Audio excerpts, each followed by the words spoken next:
Bonjour à tous, j'espère que vous allez bien. Dans cette vidéo, on va voir quelles sont les obligations comptables quand on est en location meublée, quand on a une activité de location meublée professionnelle ou non professionnelle.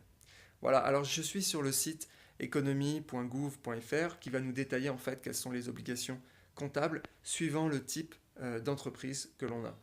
Alors quand on est en location meublée, on n'est pas au régime normal d'imposition, on est au régime simplifié. Donc je vais directement, voilà, entreprise au régime simplifié d'imposition. Et quand on est au régime simplifié, eh bien on a une comptabilité simplifiée. Alors pour bénéficier d'une comptabilité simplifiée, il faut valider certains critères. Les voilà, deux de ces critères. Il ne faut pas dépasser deux de ces critères. Alors le premier, c'est 700 000 euros de chiffre d'affaires. Donc 700 000 euros de loyer, je pense qu'il n'y en a pas beaucoup qui dépassent ce seuil. Et ne pas avoir plus de 10 salariés quand on est en location meublée, on n'a pas de salariés. Voilà, donc c'est sur ces deux critères, simplement, on est en comptabilité simplifiée. On va voir ce que c'est que la comptabilité simplifiée dans un instant. Juste, je précise le deuxième critère, un total bilan de 350 000 euros. Là, pour le coup, il suffit d'avoir un seul appartement à Paris pour dépasser ce critère, pour dépasser une immobilisation de 350 000 euros. C'est assez faible. Voilà. Mais c'est pas grave, hein, on a quand même les deux autres critères, donc il n'y a aucun souci, on est en comptabilité simplifiée. Alors maintenant, quand on est en comptabilité simplifiée, eh bien quelles sont les obligations? Doit-on avoir un logiciel? Eh bien non.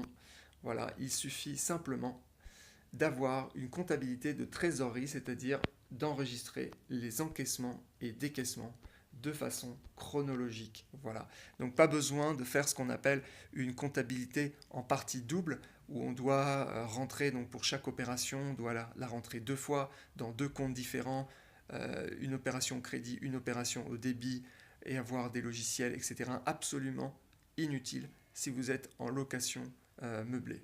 Voilà, simplement, un simple fichier est largement suffisant avec donc vos entrées et sorties, encaissements et décaissements notés de façon chronologique. Voilà, tout simplement. Alors bien sûr, ça n'empêche pas en fin d'année de devoir faire donc une comptabilité simplifiée, c'est-à-dire un bilan simplifié, un compte de résultats simplifié, le compte d'immobilisation, etc. Si ça vous intéresse d'aller plus loin sur ce sujet, j'ai fait une formation qui permet donc de remplir tous ces documents. Voilà, le lien va être en description.